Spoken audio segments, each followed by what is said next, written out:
All right.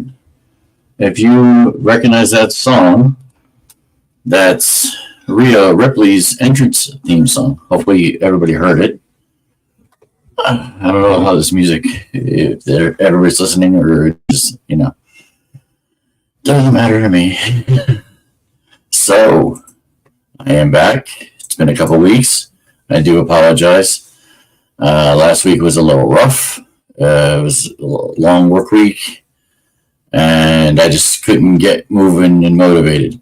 But today is episode 36. March is upon us. Combine cometh, and the madness awaits. And yes, as you see, I have my name there. The madness awaits. And if you like what you see and you like what you hear, click the subscribe button in the bottom right-hand corner. Change this a little bit. I feel like my voice is being weird. All right. So, as I said, that was Rhea Ripley's theme song. I want to start with this since this was fairly recent. Elimination Chamber was the last pay-per-view, or PLE as they're calling it, before WrestleMania. And it was, if anybody did watch it live, you watched it at 5 o'clock in the morning, Eastern time. Admittedly, I watched 3 of the 4. I couldn't stay up for the men's chamber match. I got woken up around 8 o'clock by Beth saying, "Are you asleep?" I was, but I will say why. The in between with Cody Rhodes and Seth Rollins on the what was it called? Because I don't like the guy. He wrestled him last night, so he was on his show. And okay, see if I can find it. The Grayson Waller effect. That's what it was. And yeah, so that put me to sleep. But I'll start from the end and go to the beginning. So the Rhea Ripley match versus Nia Jax for the Women's World Championship. That was a really good match. Could have gone either way. But honestly, most people knew because it was in Australia, it was in her home, in Rhea's homeland, that she was going to win. Which now, in my prediction, and I want to predict early, I think Rhea loses to the man. This is my opinion, my thought. Rhea's had it a long time. I think the man was champion once before in NXT for a little bit. She lost that recently. I think it's time for the man, at least for a little bit. Anyway, Nia's going to be knocking on the door too, and I think Nia's going to be champion down the road. But that was a pretty good match. A little match I fell asleep on. Drew McIntyre won the men's champion, the men's elimination chamber. The issue I have, which many people I'm sure have, is the fact that Logan Paul still gets to cheat. This is becoming his shtick, that he gets to cheat. And those stupid brass knuckles. I just, maybe I'm just too old and I'm past the brass knuckles. Now, there was a tag team match for the tag team championships that Judgment Day had against Butch. No, not Butch anymore. Hold on. It's not Butch anymore. Okay, is it going to tell me?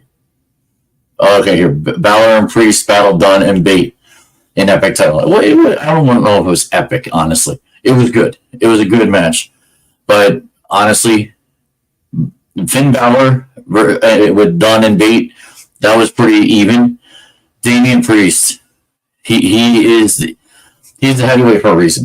This guy is legit good. A little annoyed that he still hasn't given up his Money in the Bank, and he might go to the end of that run to use Money in the Bank. I mean, hell, he could use it at WrestleMania. and there's rumors or thoughts that he's going to use it in the match between Seth Rollins and Drew McIntyre. My opinion is, if that could be the case, but I think that probably will be the case. But I'd rather see him go at Cody and Roman Reigns. That would be an interesting, curious twist that I think would get more, especially if he were to beat Roman after a grueling match. Let's say, hypothetical, Roman beats Cody second time, but he's so wound up, he's so exhausted, and that's probably it's going to be the last match that he comes out and beats Roman and takes the title. I think that would be very interesting. I don't know if they're going to go that way, but that would be very interesting. The first match of the Elimination Chamber, won by the man Becky Lynch. Becky did amazing to win that against Naomi and Liv Morgan. What I want to say shocked me, but also was very interesting, was the fact that Tiffany Stratton was so amazing, and the fact that the crowd picked up on that when she got pinned, the crowd booed. That was very intriguing and very interesting that happened.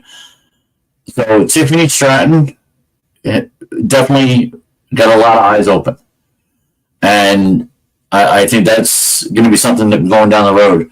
Like she's almost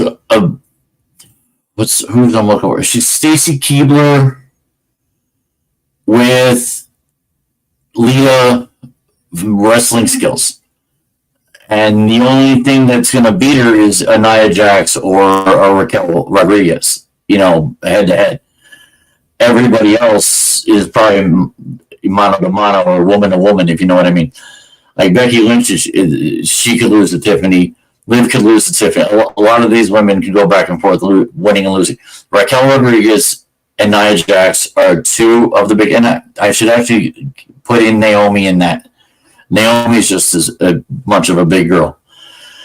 She could be pretty deadly. Bianca Belair is strong. She's a quiet strong. Like, you don't know she's that strong. I don't know if she could beat Nia. I think she has beaten Raquel in the past, but those are the two women, in my opinion, that I think. Now, what happened on Raw after yesterday when I watched a little bit of it anyway? So let's go to Raw. So Seth came out, talked to Drew McIntyre. That was a bit of a back and forth, blah blah blah, bloodline, blah blah blah. A lot of talking yesterday. Cody Rhodes comes out. Then there was a match between Sami Zayn and Shinsuke. I believe Shinsuke won, so that's not good for Sami Zayn. I have a funny fear that Sami Zayn might be leaving WWE after WrestleMania and going to AEW. That's just a thought. That's just a thought. Like Cody had a match at the end. He faced Grayson Waller, and it got to be a little weird at the end. Heyman comes out. He was rumored to be in the building. Then he's in the building, comes out, and Heyman warns of the Rock Challenge. He wants to get him to stop with the Rock Challenge.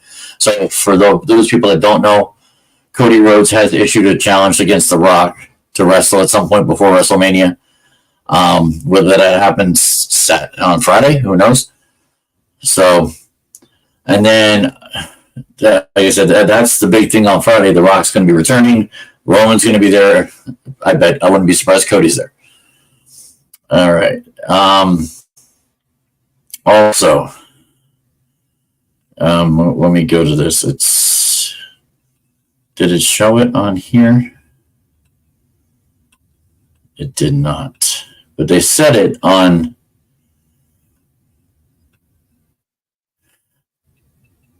Oh, that was one other thing about Raw last night. Judgment Day targets Gunther's title, Intercontinental title. That's interesting. The weird, interesting part is who's going to wrestle, supposedly, Gunther for this title. Dirty Dom. This might be the first time I've ever rooted for Gunther. So, yeah, so that happened. Raquel Rodriguez sets her sights on WrestleMania, so she's going to go at to do something. You figure Rodriguez, Morgan, and Tiffany Stratton are going to be three people that are doing something, maybe a triple threat for something. I don't know. Candice LeRae and Indy Hartwell versus Shayna Baszler and Zoe Stark. That didn't go well for Candice and Hartwell, that's for sure. New Day went to war with Imperium. New Day lost that one. That's pretty much. Oh yeah, Becky Lynch launched a counter assault to Nia Jax against when Nia was wrestling Liv. And for those people who don't know who Liv Morgan is, I follow her on Instagram. She's a really cool follow, and she's also from New Jersey. She's a Jersey girl. So, all right, I think like I said, let me see Smackdown what they have if they have a preview. I don't know if they do. Let's see. They'll be live this time. They'll actually be live on Friday since they weren't this past time. Rock returns to SmackDown in Arizona, so they'll be in Arizona. Grayson Waller, that's just talking about is it when he went home. Randy Orton, Logan Paul, and the Chambers Superstars Brawl. That was last week. So you're going to see a lot of Karrion Kross. You're going to see a lot of Randy Orton, Logan Paul. That's probably what's going to happen. And then Knight versus Drew McIntyre last week. Knight won, if I'm correct, or no, Drew won. I'm sorry, I apologize. Drew won because of the bloodline. So yeah, that's going to be interesting. So, like I said, Friday Night SmackDown is going to be interesting. And one other wrestling note that just came down yesterday too from WWE, Ole Anderson, founding member of the Four Horsemen. The Four Horsemen was Ole Anderson, Arn Anderson, Ric Flair, and I'm forgetting the fourth, someone, whoever watches this, so I'm sure will remind me. Yeah, he passed away at the age of 82. So, I feel for his family. My prayers and thoughts are with the family, with Ric Flair and everybody who's associated with the Four Horsemen. Rick, I know, obviously still alive. Arn, I think, passed away. So now Ole's with Arn. And that's pretty much it for wrestling. All right. Now, today hasn't really started, but we're getting ready. We're starting it up a little bit. NFL Combine, what to expect, who's there, what's been said already. So, on NFL Network, the NFL Scouting Combine presented by Noble is a unique and pivotal step in the prospect journey for amateur athletes to the NFL Pro. At Combine, 300 plus of the best college football players are given the stage to showcase their skills in front of coaches, GMs, and scouts. Well, Giants are there. Everybody's there. The Giants were focused on here in New York. Dable did not speak. Shane did speak. If you can see that, go look, check it out on either YouTube or some other Giants channel. Shane does talk and says a little bit about the process that they're going to go through, plus a little bit about Saquon. This key stop before the NFL draft is a chance for players to elevate their football profiles and showcase their talents to clubs and fans across the country before finding their new teams. Well, for the top 6, they don't have to worry about that. It's the rest of them. The other, God, I don't even know how many it is. It's probably like 400 or something, 7 rounds. Yeah, that's who's got to project their talents. Their performances at the Combine could, not always, but could directly impact their draft positions. The NFL Scouting Combine live drills begin on Thursday, February 29th, the extra day that we have this year. February 29th with exclusive live coverage on the NFL Network starting at 3 p.m. Eastern Time. And the full lineup, I will now tell you. Thursday at 3 p.m., The defensive linemen and the linebackers will be on display. Friday, March 1st, 3 p.m. Defensive backs and tight ends. Pay particular attention to these tight ends. And I'm talking about Kansas City. Travis Kelce, the best tight end. Think about this. The best tight end in the NFL at the moment. And maybe even think about San Francisco. Top 2 tight ends. Okay? They're now going to be another year older. What does that mean? They're going to have to find a replacement within the next couple of years. Those tight ends are good. This is going to be the first of 2 or 3 tight end groups in the next 3 years that will replace these 2 great tight ends. So that might be something to watch on Friday. Saturday, the big day. That's why they put them on Saturday at 1 p.m. You got 3 different groups: the quarterbacks, the wide receivers, and the running backs. Now, the running back's going to be interesting because more than likely not, there's going to be at least 2 or 3 running backs go in the first round, but they won't probably go until after 15. I don't see anybody at this moment going before 15. You will not see the Giants pick a running back. You will not see the Jets pick a running back. It just doesn't make any sense. And then Sunday, March 3rd, the offensive lineman. That's going to be key because we need at least, Giants need 2. Jets need about 3. Just found out today, the Jets will release one of their guys, have another guy not coming back till at least October, which means literally they have 1 offensive lineman on their roster at this moment. They'll be looking they're going to need a whole offensive line because Aaron Rodgers should be back. So we'll see. So where is my? I don't think I have a scouting one or a combine one. Combine sheet. Let's see. I do not. All right, that's fine. I did not bring one or print one out. So, I had it up there too. That was silly of me. Okay. So let me get off of that. All right.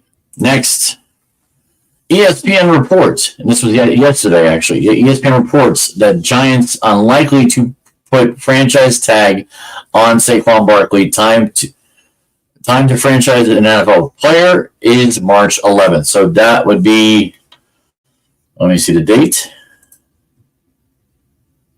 March 11th is Monday, March 11th. Okay? So Monday, March 11th would be the day to franchise any of one of 32 teams' players in the NFL. And from all accounted teams that have running backs that could possibly be franchised, including the Giants, doesn't seem like any of the teams are going to do it. And Shane said today, and I'm paraphrasing, that they're still talking to Saquon. That Saquon has a new agent from CAA and is going to be talking throughout the process of this combine. Supposedly, he's there in Indianapolis as we speak, the agent. So they could talk about it. And something could get done prior to the 11th, and they can't report it until the 13th minimum. That's when free agents come about, the 13th. And my feeling on this is, and I love this guy to death, and this might be a hot take for me, and I hope some of you guys see this at some point. I might be okay with losing Barkley, and I'll say that I'll tell you why. And this pains me to say it because I don't think I would have said this 6 months ago. But he's going to want too much. And even with the... I'm going slow. Okay. Even with the payroll going up for all 32 teams. We got to be able to pay for the Giants have to pay for other players, not just the running back. And for all of the fact that he's the captain, for the fact that he is probably one of the best offensive players we have. To pay him as the number one on our team besides our quarterback without a wide receiver core, and without a wide receiver core and essentially a tight end and offensive line that is formidable for Daniel Jones to be back. And there's the X factor that everybody's forgetting. Daniel Jones is coming back next year. More than likely, he is going to be ready for training camp. So, and Daniel Jones is better than anything we had last year. Let's be real. Daniel Jones, in the right system and with the right players, can and will produce. He has a decent arm. He doesn't have a great arm. He has a decent arm. It's probably even better than good, but it's not great. But what makes him great, or close to great, is the fact he can scramble. He can't run as much as he can scramble. Let's be clear. He's not Randall Cunningham. He's not Michael Vick. He's Daniel Jones, and he can run. We've seen it, and we've seen the good and the bad. Remember the one where he almost scored a touchdown but tripped over his own 2 feet? He can run. So we're going to go through this more over the next month and a half, 2 months, because that, from combine to the draft, that's all we're going to be talking about with that part of football. So I'm hoping we could sign Saquon, but there might be somebody better. And he played for the Titans last year. Excuse me. And for people that don't know, and of course, it's passing me by, so let me go to free agents. I got to look at this real quick. Don't know why I'm forgetting his name. It'll come to me as soon as...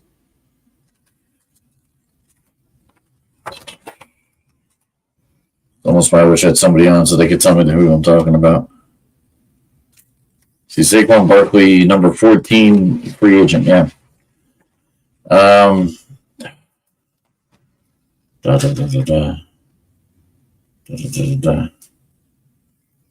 Jacoby Brissett, really? Oh, that's interesting. I'll get to that. There we go. Oh, that's the number. Okay. I don't know what number he is, but we'll get into that. The player I want, who we could probably get for $8 to $9 million as opposed to Barkley for 11 to 12, because that's what he thinks he wants. Now this guy's a little bit older. He's 31 compared to Barkley, who's 28. But Derrick Henry might be cheaper. Can you... as a Giant fan, I need Giant fans to try to think about this. Can you imagine number 22, who can go north and south and bowl people over and probably still do it at 31? Like, he's going to be a game changer if he were to be in a Giant uniform. It kills me to think that. I love Barkley. I think he's great. What I would love to see, and I don't see it happening, is you have Barkley and Henry back, 1-2.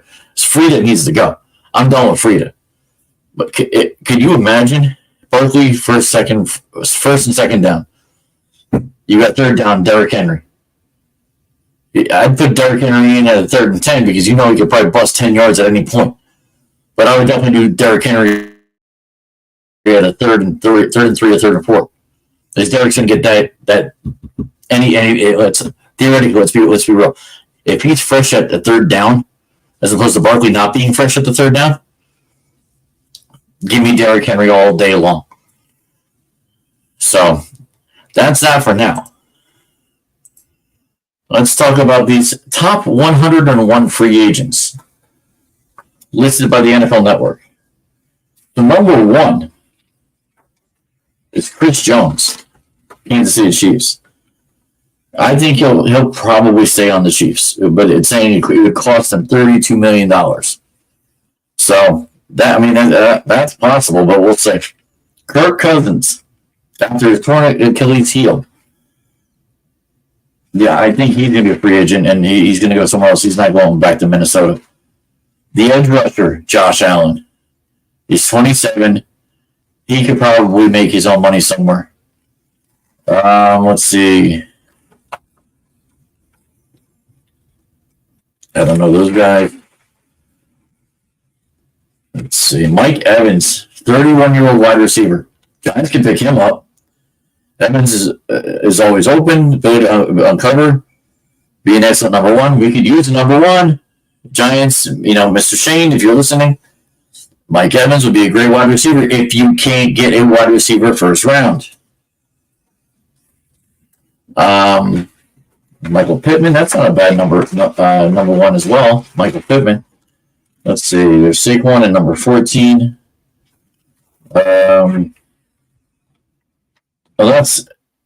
What team is he coming from? I don't remember. I think he's a Jet. Chauncey Gardner-Johnson. He is at safety. 26 years old. He lights up. That's another one. Patrick Queen, linebacker. Ooh, I'd take him on the Giants. Let's see. We have a lot of room, too, to get a couple of free agents. Go a little bit lower. Josh Jacobs, Baker Mayfield, he could go. There's a Derrick Henry who's 32 ranked. He's the 32nd ranked free agent. And he goes, 101. Who's 101? Let's see. Let's go to the very back. So 101. It's okay. Michael Thomas. What is he? It doesn't say. Just as Michael Thomas. Let's see. Tyrod Taylor, number 98. Yeah, Tyrod Taylor. I don't think he's coming back to the Giants, especially, and this is what I'm hoping, that the Giants pick a quarterback in the number one in the first round. We're at 6. If the first 3 go, there's a couple more. And you can't tell me at 6 that the quarterback's not any better than any other guys that are on your board. So I'll keep this list up of free agents, and we'll knock out around that time on March 13th to see who goes and where. All right, so this is something I wanted to talk about. That's why I wanted to come on today. Let me get this off. Oops. Almost knocked something down. All right. So, NCAA court storming. 2 players injured in a recent court storming in 2 different recent court storming incidents. Caitlyn Clark was about a month ago, maybe a little bit less. I might have talked about it. From Iowa. Caitlyn Clark, we mostly know who she is. She's like one of the best, if not the best, of this era of college basketball, college basketball players. And Kyle Filipowski of Duke. This guy's a 7-foot stud that when Wake Forest beat Duke less than a week ago, and they threw on the court, they apparently stepped on his foot, and I did see in a slow motion video, another person who's running onto the court physically put his arm like this on his back. And these students, I gotta say, now I wrote, should it be banned or should some alternative be done? My feeling, not be ever going to college, but watching a bunch of it. And I've seen these court stormings before. Never heard of injuries before. 2 very isolated incidents with 2 very, and I forget who the Iowa one was, but for Wake Forest, who is a division or conference foe of Duke, to do something like this is it's almost like if Boston Red Sox and Yankee fans collided in the streets of, I don't know, Stamford, Connecticut. It would be a melee. Okay, that's what this was. I mean, the Caitlyn Clark Iowa one was one person kind of like just running into her. Filipowski, it was multiple people. There was and it's not because he's 7 foot and she's 6'2" or whatever. Like, I think, I hate to accuse but I've heard other people say that it looked like it. Other basketball analysts. It looked like he was targeted. And that's sad if that's true. But that has to be proven, unfortunately. I just, and I'm not a Duke fan. I mean, I'm Peter Rosenberg, anti-Duke, okay? I don't like Duke. I respect them for what they are and who they are. But this goes back to Hurley. Like, I went to Christian Brothers, and St. Anthony's was our rival to the point where we just never won. We never beat St. Anthony's, which, that was our rival. I still dislike him, like Peter Rosenberg. But this should not have been done. I will say this. I don't think it should be banned. I think there should be an alternative. And I've heard multiple alternatives. The one I do like the most that I've heard is the one where a rope is wrapped around the fans when there's, let's say, the last timeout, which there's going to be a timeout somewhere between that 0 and 1 minute. And you do it either way. If they're going to win or they're going to lose. You don't, like, if it's that close, you don't know, just do it. And you open that rope once the other team has left. Because here's the thing. Other teams, handshake each other. They do. In college, they do. There is a sportsmanlikeness that these players have. In part because most of them play 4 years. Not all of them are one and dones. So, for me, I think putting the rope around, holding them behind the rope until the other team has left. Because, the winning team, the opponent, the home team that wasn't expected to win and did, they're going to stay on the court. They're going to want to be with their fans. But the losing team's not going to want to stay. Let them get off the court. It's not worth this. It's not worth the kid who's got hurt and is still hurt. He's still sore. 7-footers, they when they get hurt, they get hurt. The Knicks got Randall and beat in Philly. When these big guys get hurt, they get hurt. So, in my opinion, do something to fix it. Don't ban it. Banning it just will make things worse. You're going to find that rogue fan that's going to go nuts. That's what I think. Let's see. It happened. Wake Forest won at home against Duke 83-79.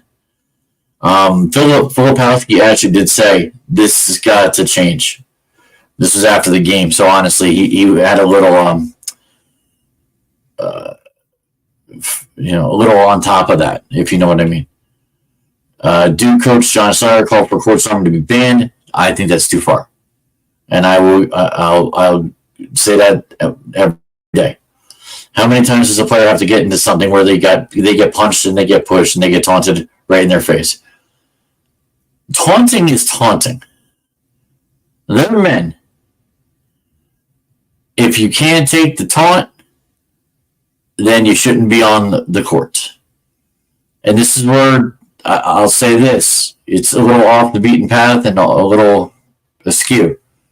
Logan Paul in his he has a podcast, and he was interviewing Seth Rollins, and he said to Seth that when he started wrestling in the WWE, he actually took offense to some of the WWE fans.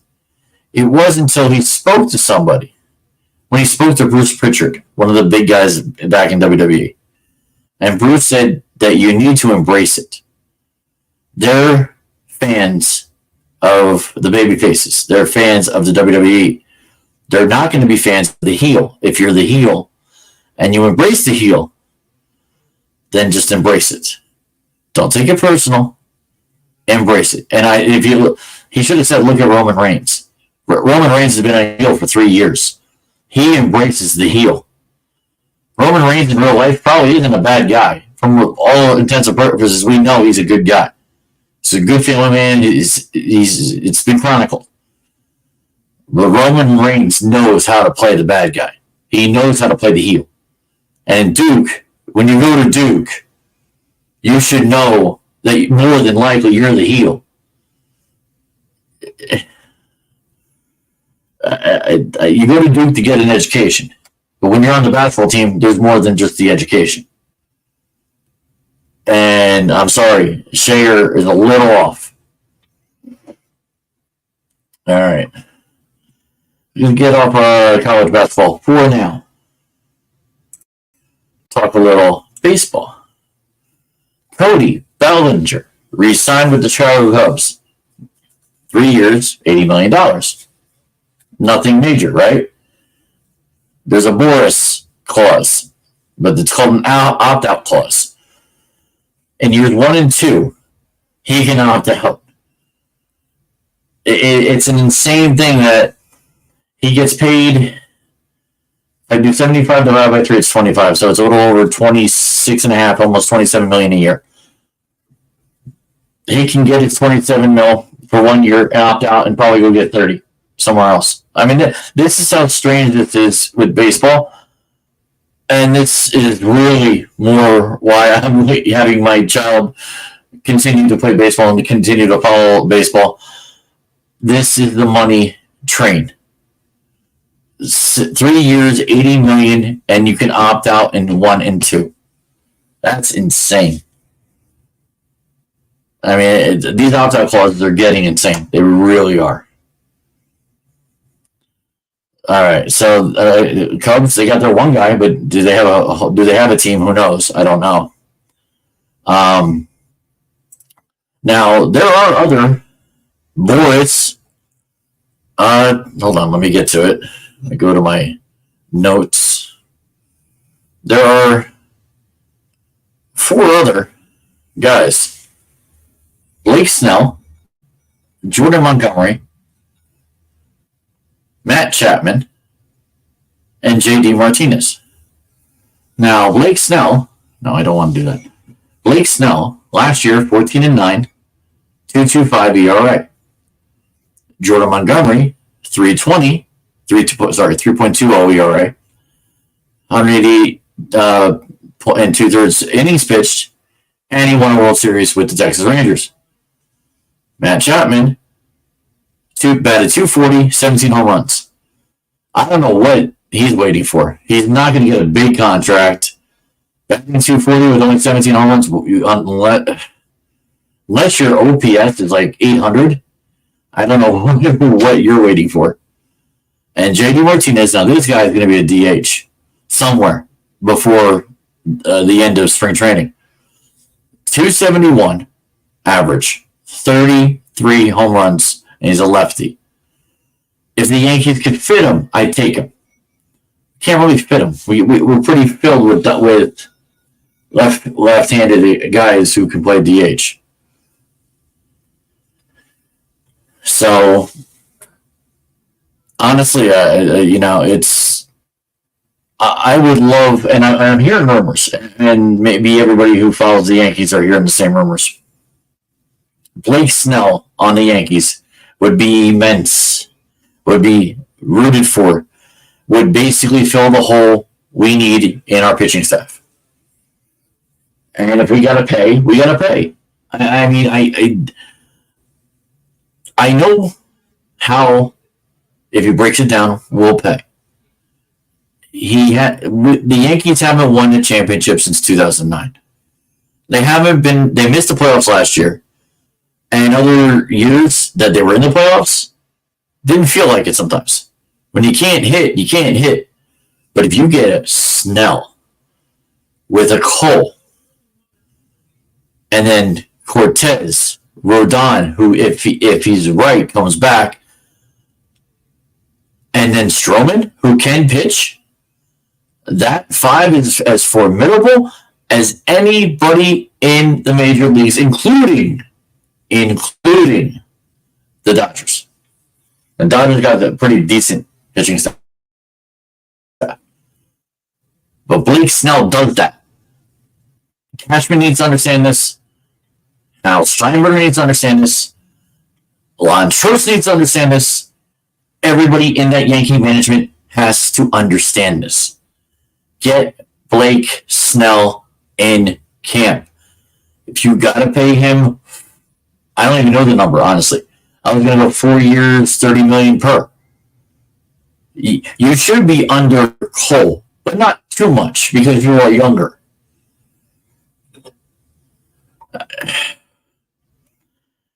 I just hope it's getting done because I know Boras is a pain in the you-know-what. He's a pain.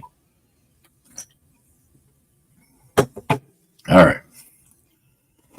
So, I don't know if anybody's got Yes Network. I just re-upped on it. And the spring training schedule came out for the Yankees. This is it. You would have seen it. I uploaded it. So the first two televised games, we won. Didn't win today, though. It wasn't televised. But February 25th and February 26th, and the game before on Saturday, 43 runs in 3 games. That's insane. Spencer Jones, number 1 prospect for the Yankees, outfielder. And Luis Torrens, catcher. Absolute studs this weekend. Jones went 5 for 5, although that 5th hit was a little bit of a dicey one. I would have probably called error. And Luis Torrens had 2 home runs in two games. And the Yankee player to watch, and I don't know if I'm going to do a segment each week, but the Yankee player to watch, and we have a pretty big outfield. Like, when Dominguez comes back, that what happens to everybody in center field who's playing center field. The bench players especially. We pretty much know Stanton's not playing the outfield, so someone's going to have left field, but that person's probably going to be Verdugo. So you're going to have Verdugo in left, someone in center, and Judge in right. Forgetting the someone. I think it's Trent Grisham. And that can go vice versa. Verdugo can play center, and Trent Grisham can play left field. And there's somebody else. I'm forgetting who. And then you got Dominguez comes back in June. But now we got 2 outfielders, Spencer Jones, who's probably at least a year away. At least a year away. But here's the thing with Spencer Jones. He was standing next to Aaron Judge this weekend. Michael Cole talked about it, or maybe it was Jack Curry. Spencer Jones is literally an inch under Aaron Judge. So Aaron can just stare at him in the face. I mean, he's one of the few people that actually doesn't have to look down to physically. Can you imagine? And Spencer Jones, right now, is a 5-tool player. Spencer Jones with Aaron Judge, with, let's say, Verdugo or Dominguez, and Stanton as your DH, and your spot, and maybe with this thinner body, Stanton could probably play a couple games here or there. He played 33 last year. It didn't really hurt him that much. So these are the guys to watch. And Ben Rice, he's not a 5-tool, but he's a speedy guy as well. He's a hits guy, and apparently he's a walks guy, which is great. I mean, these guys who are walks guys, it's the analytics that's making they're making the analytics even better than we could even possibly think. So, like I said, spring training is going to be on Yes. The next game is Thursday. The next live game on Yes is Thursday night against the Marlins. Friday against the Blue Jays. Excuse me. I think these are all home games. I could be wrong.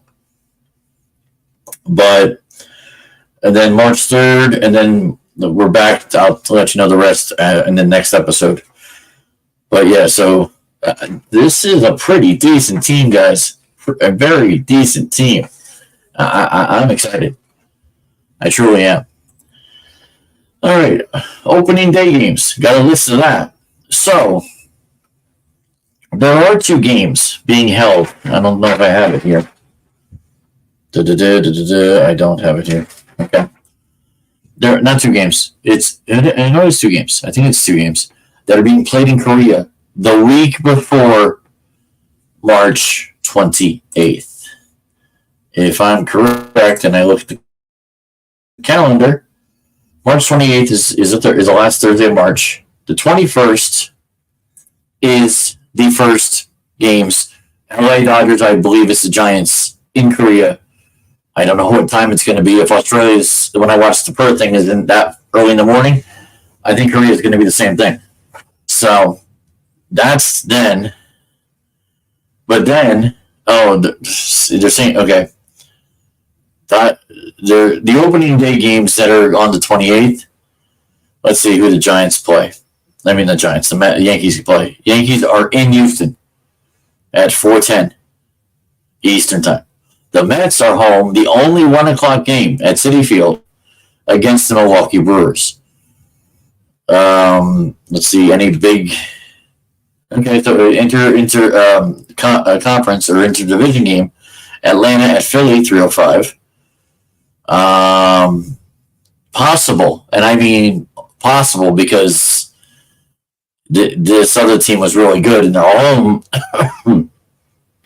And you would think you're going to see Shohei Ohtani, LA. Oh wait, this is LA Angels. He's not on the Angels anymore. Never mind. That's not how it was. The Dodgers. Oh, Dodgers are playing Cardinals in LA. That's going to be interesting.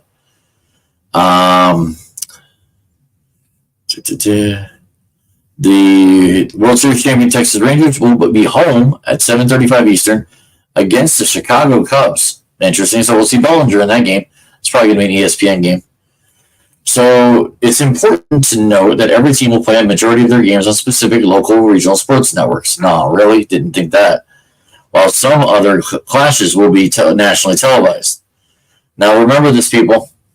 This happened a little bit last year. It will happen this year. Nationally televised games will be on ESPN, ESPN2, ABC, Fox, Fox Sports 1, TBS or MLB Network.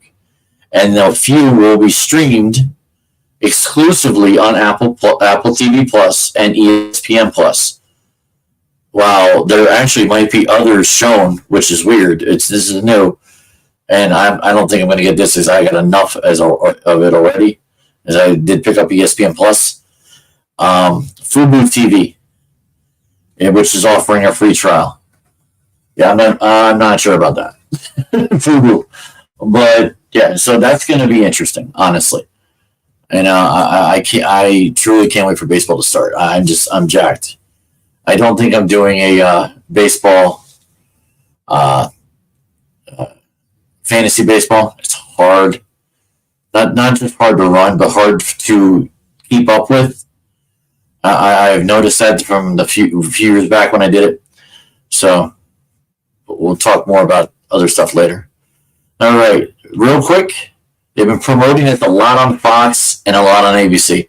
The United Football League, the one that Dwayne Johnson and his ex-wife have started and have combined from the XFL and the USFL. This is now the United Football League. There's 8 teams playing all in. They're playing in their own stadiums, but it's only 8 teams, and they're not very widespread. We'll talk more about this once it gets a little bit closer to March 30th. All right, Knicks. Obviously you see me wearing it. I'm repping my Knicks today. There was a bit of a controversy last night, but we looked good. We looked like we were in charge. The controversy, if anybody saw it or anybody cares, which I know I don't have too many basketball fans, NBA fans, but there was a play where the Knicks player runs into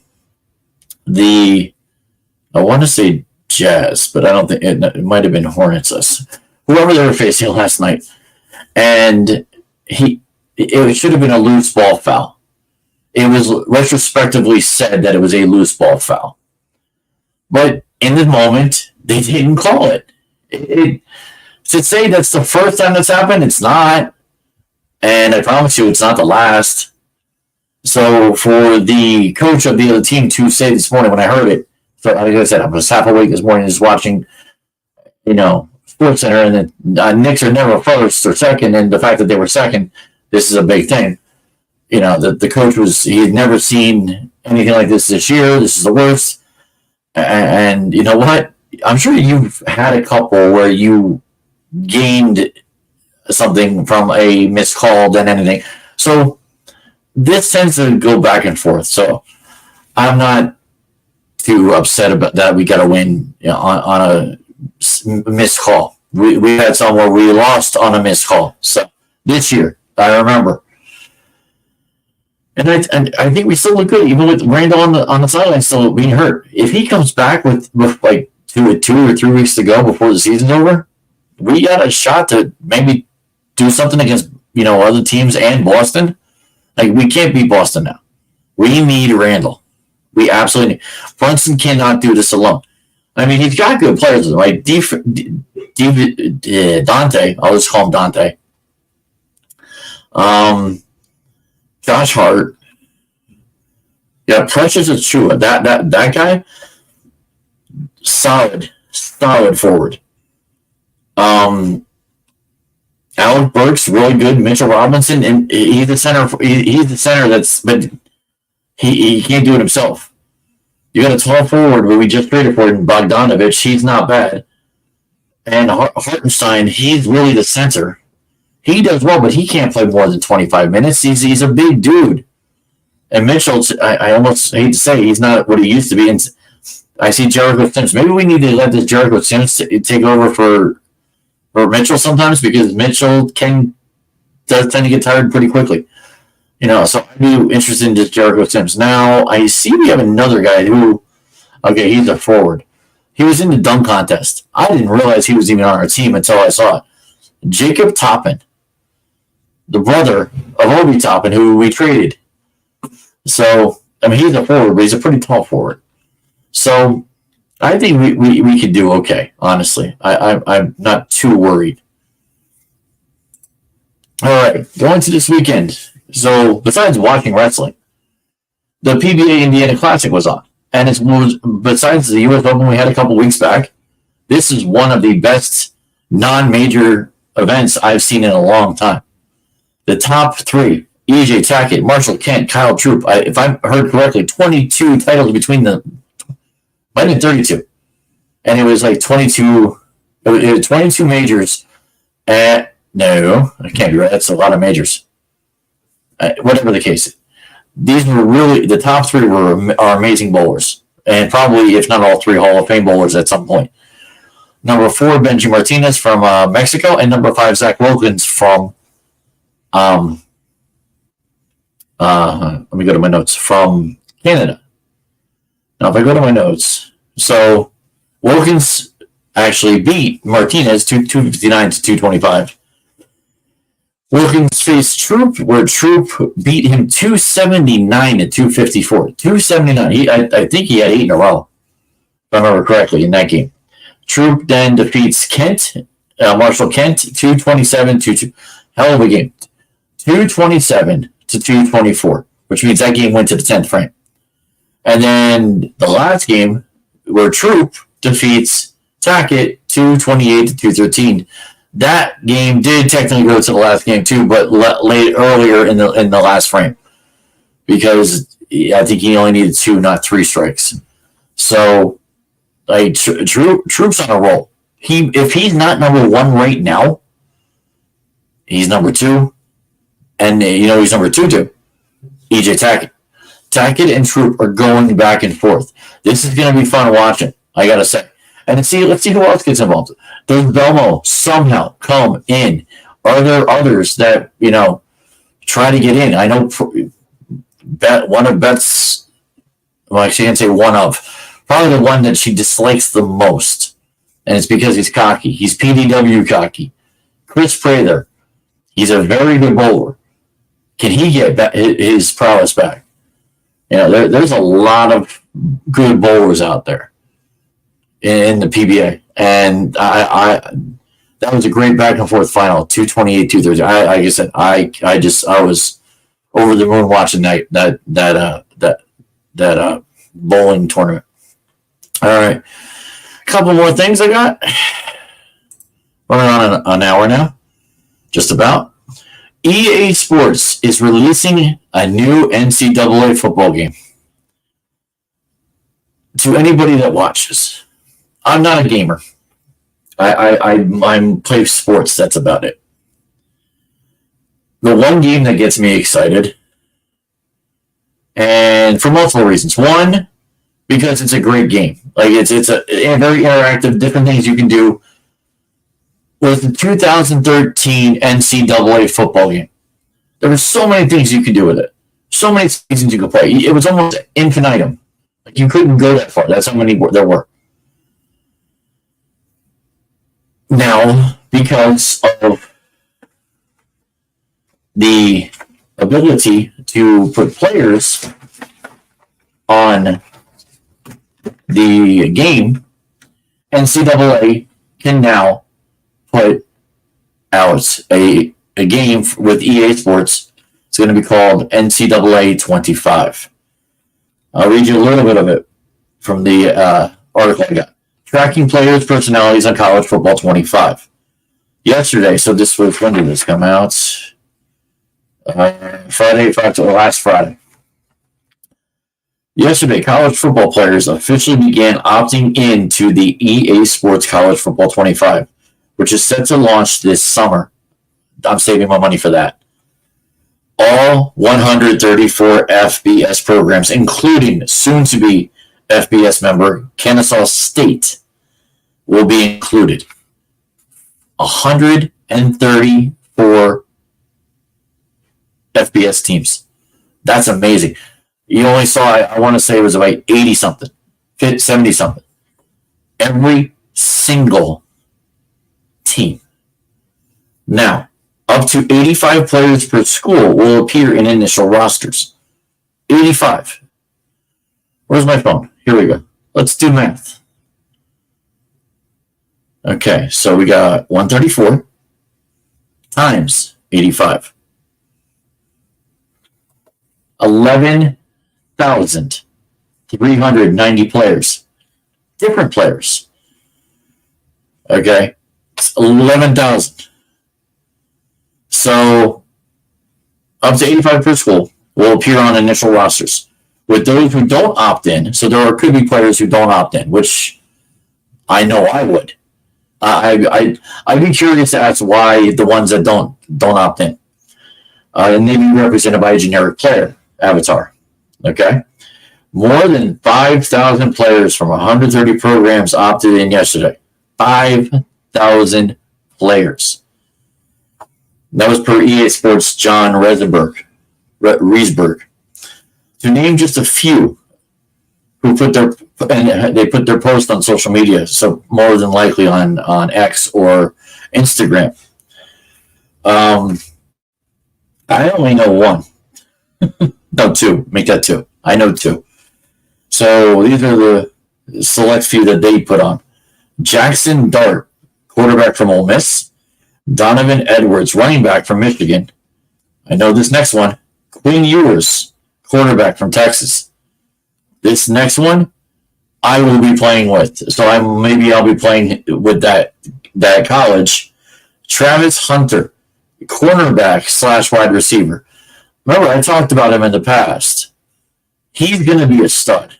He's going to be a Heisman Trophy candidate at some point. And now he's getting paid to have his avatar be on Colorado's team. Curious how they're going to work that with being both on offense and defense. It's going to be an interesting detail that they've never done before because it's never been done in any of the games prior. I don't even think the NFL does it on their Madden and stuff. This is gonna baseball had to change because of Ohtani. This is gonna have to change because of Hunter.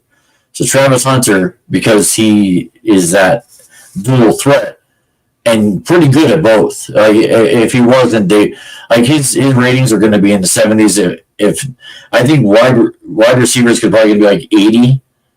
And then CB is going to be probably 90 to 95. That's going to be the rating. Remember, these are all rated. All these players are going to be rated. Madden, there's a Madden ratings thing. Okay, that's a legit thing. It's been documented on the ESPN and other places. People don't like their ratings, so this and that. Guess who's rating now? Besides this, what this is going to be. And if you've watched WWE, because they have their WWE 2K, whatever, 24, 25, 23. They're rating their wrestlers, okay? And it's actually causing some issues with some of the other wrestlers, which is I kind of find funny. But when you're not a current wrestler, but you have a show, and you expect your rating to be over a certain amount, but you're only at 74, Grayson Waller. Anyway, Will Johnson, Michigan, Quincy Judkins, Ohio State, and I probably know this guy, Jalen Milroe from Alabama. And this is key, and I love this because you gotta have, when you do a college game or any type of game like Madden and one, you need the play-by-play to be a recognizable commentator and multiple. And we do know, and this should be a thing at some point. Not only are there the play-by-play and the analyst, but you have either one or two on the sideline. That should be the same. And hopefully they figure this out. Because, there's mostly ESPN people, but you do have some Fox Sports and whatnot. So this will be interesting who they're going to be. And some of the people so far include Chris Fowler, Kirk Herbstreit, Desmond Howard, Reese Davis, David Pollock, Kevin Connors, and of course the Bachelor, Jesse Palmer. And then, as I said, here's hoping they include some female broadcasters. And I hope they do. Because there are some good female broadcasters in college. Not too many, but there are. And there will be more at some point in the future, I have no doubt. So what's going to be in this game? There were suggestions from that were emailed to this guy. Commissioner mode, of course, there has to be commissioner mode.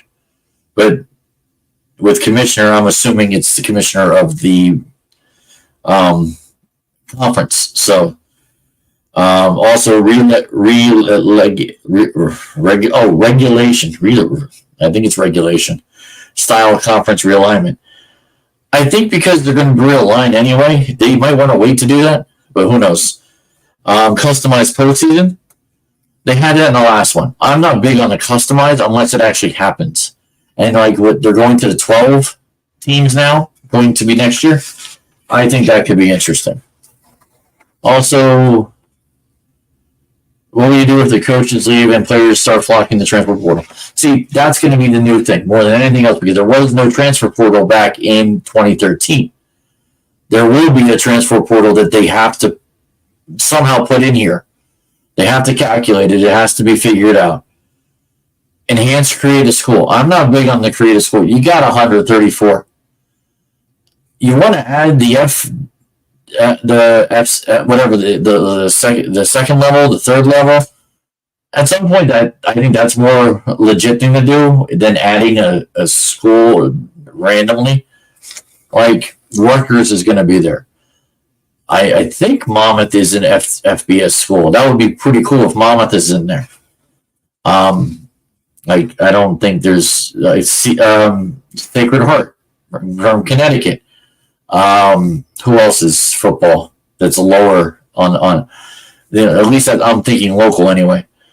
There's going to be some lower ones that I wouldn't mind playing to try to work my way up. To have that in, that you're one of the things you do in these games, you can create a coach. And back in I want to say my early 30s, late 20s, I was playing this game. Maybe it wasn't early 30s. It was early to mid 30s. The 20s, I was 76, 96. Yeah, that was my 20s. So yeah, it was 30s. I was playing coach because I knew my days of playing football were done. So I was playing coach, and I was coaching Notre Dame.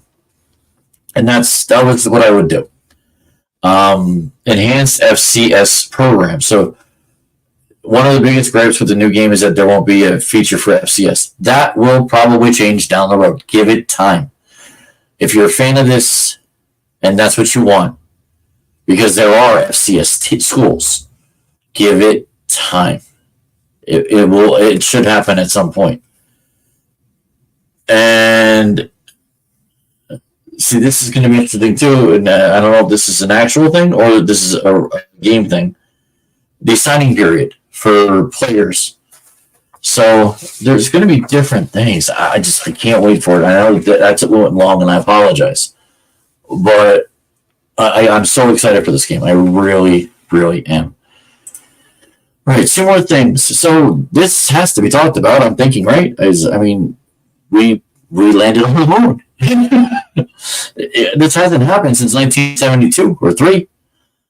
69 was the big one. So Cape Canaveral, Florida, on February 27th. This was today. Updated today.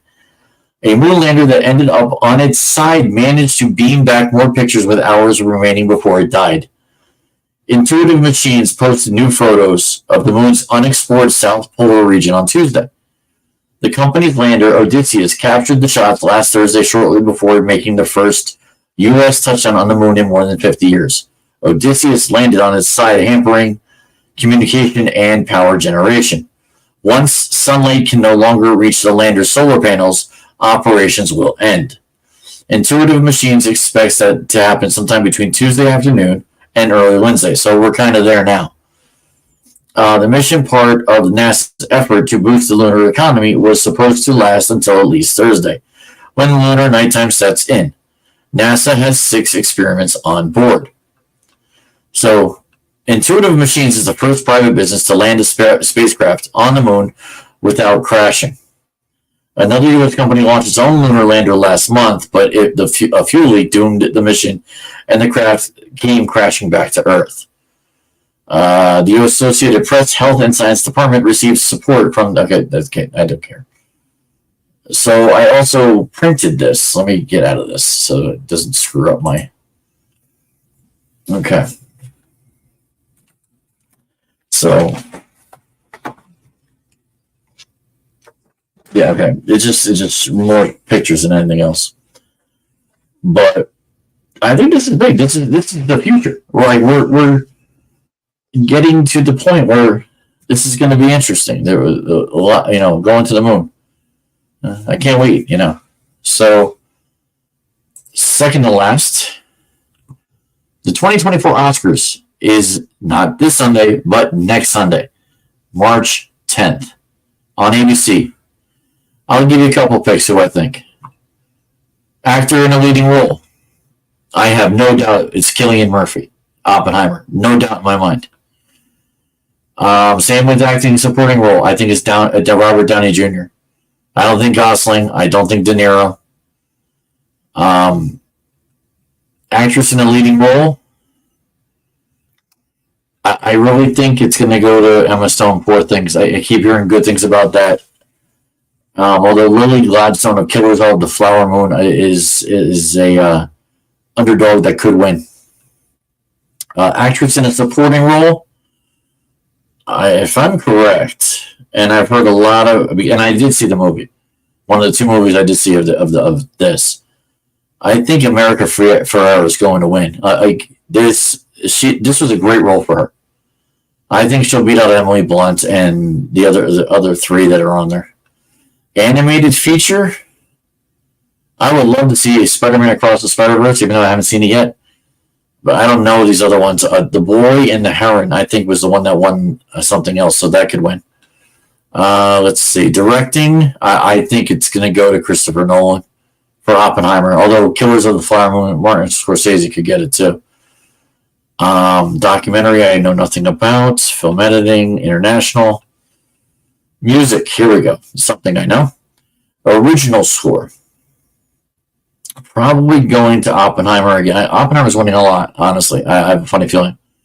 Now, music, I'm almost positive because it won a Grammy and it won the SAG, if I'm correct. And I think something else. Grammy, SAG, and wasn't there something else? Anyway, What Was I Made For? From Barbie. Billie Eilish and Phineas O'Connell, her brother. I think that's winning. Hands down over Killers from the Flower Moon song, American Symphony music by John Baptiste. I'm Just Ken, which is a hysterical song. Like, Mark Ronson wrote a very, very funny song with I'm Just Ken. If you've never seen I'm Just Ken, make sure you see it. It is one of the more weird, funny, hysterical, might lose a brain cell videos you've ever seen. And Best Picture, I want to say, and I this is where Barbie gets shut out, except for the song. I think Oppenheimer wins for Best Movie. Animated short film, I don't know the short films. Sound, visual effects, writing. Writing could be anybody, Oppenheimer or Barbie. Writing an original screenplay, I think will probably go to who was it? I think The Holdovers. I could have swore I heard The Holdovers is that with their writing. All right, so that's pretty much it. I do have this, and I will be talking about this down the road. Probably emailing this week. The Chaz's 2024 NCAA Basketball March Madness is coming. Check your email. I will send a link out sometime this week, more than likely closer to Friday or even Saturday. Okay? There will be a football email for the boxes. There's a couple people still yet to be paid. Part of the reason they have not contacted me back yet. So that's part of the problem. But that will be out. So anybody who is looking for that will be out. It's just a matter of when those people get paid, because that's part of the problem. All right. And this is my episode for the week. Like I said, March is upon us. We are 3 days away. Don't forget your extra day is the 29th on Thursday. We don't get this again for 4 years. Try to enjoy it or sit through it. Your choice. So if you like what you see, like what you hear, click the subscribe button in the bottom right-hand corner. I should see you next week, as long as everything's good. I will be here next week, but we will be talking a lot of football and a lot of baseball coming up. All right. Probably not as much wrestling because we're still in the process of getting to WrestleMania. All right. So have a good week, everybody. Enjoy the combine, because if you're into that is where you're going to see who your team could possibly get down the road. All right. Have a good week. Adios.